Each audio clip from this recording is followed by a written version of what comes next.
हमारे सामने क्लासेज। आज अपन क्लास 8 का एक चैप्टर लेते हैं, एक्सपोनेंट एंड पावर। इसकी जरूरत क्यों पड़ती है? कुछ नंबर्स जो है वो बहुत बड़े होते हैं, जिनको पढ़ने में लिखने में बहुत दिक्कत होती है। इनको समझने के लिए अपन इनको पावर नोटेशन में लिखते हैं, ताकि अपन आराम से पढ़ सके, आराम से उनको लिख सके। एक एग्जांपल देखिए आप इधर, 2 × 2 × 2 × 2 × 2। यहाँ पे 2 है वो 5 टाइम मल्टीप्लाई में लिखा हुआ है, तो इसको अपन पावर नोटेशन में कैसे लिखेंगे? जितने टाइम मल्टीप्लाई में है उतनी उसकी क्या हो जाएंगी? पावर हो जाएंगी। तो 1 2 3 4 5 यानी 2 रेज़ टू दी पावर 5। यहाँ पे ये 2 है, इसको बोलते हैं अपन बेस, और ये 5 है, ये इसकी क्या हो गई है? पावर हो गई है। तो ये पावर नोटेशन है और ये इसका एक्सपेंडेड फॉर्म है। यानी एक्सपेंडेड फॉर्म में लिखा हुआ है, तो जितने टाइम मल्टीप्लाई में कोई नंबर है उतनी उसकी क्या लगा दीजिए? आप पावर लगा दीजिए। इसी को अपन क्या बोलते हैं? पावर नोटेशन बोलते हैं।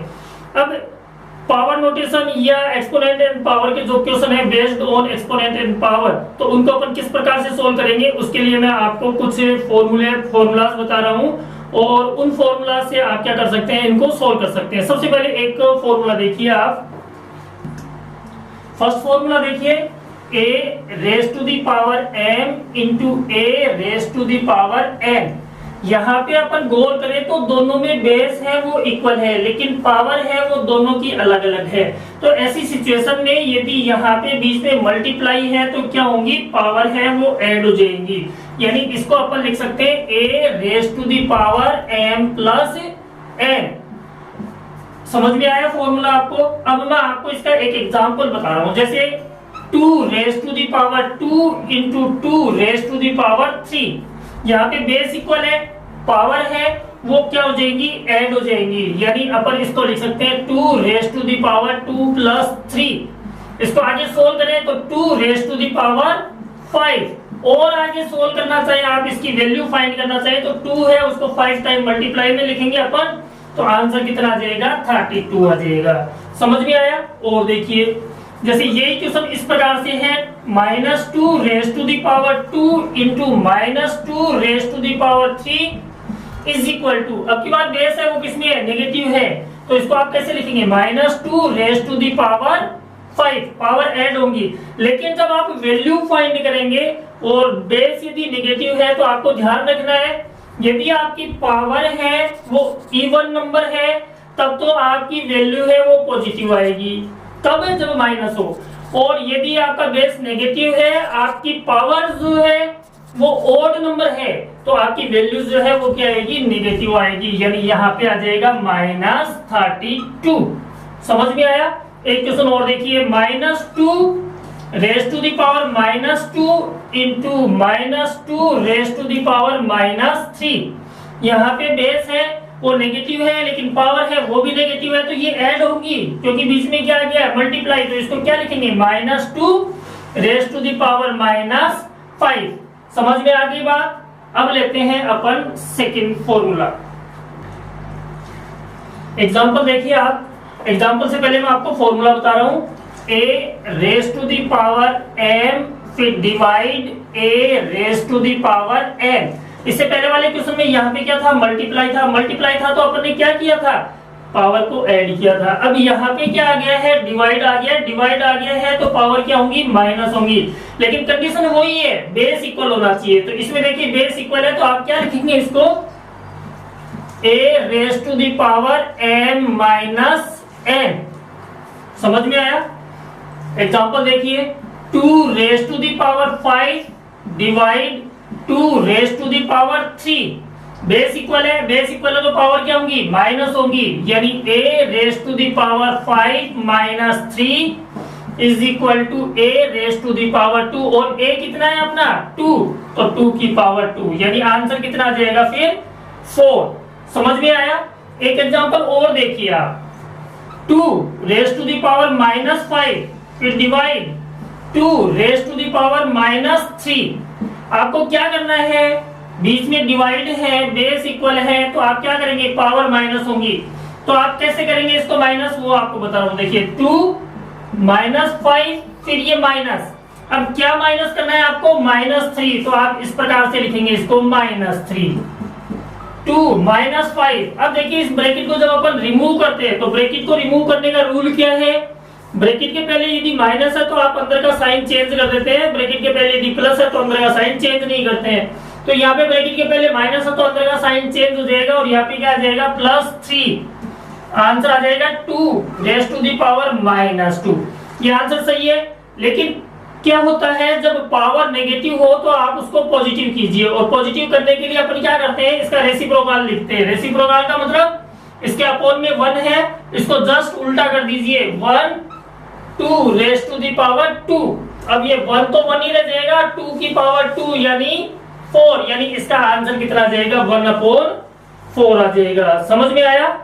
Next formula, formula number 3, a raise to the power n और इन दोनों की पावर n, यानी अपन साधारण भाषा में बोले तो पावर के ऊपर यदि पावर लगा दे अपन तो वो क्या होंगी, दोनों पावर है वो मल्टीप्लाई हो जाएंगे। यानी कैसे लिखेंगे इसको आप, a raise to the power m into n। एक एग्जांपल देखिए, एग्जांपल बता रहा हूं आपको, 2 रेज़ टू दी पावर 2 और दोनों की पावर कितनी लिख रहा हूं मैं 3, यानी पावर के ऊपर पावर है, यानी क्या होंगी ये multiply. 2 raise to the power 2 into 3, 2 into 3 का मतलब 6, 2 रेज़ टू दी पावर 6।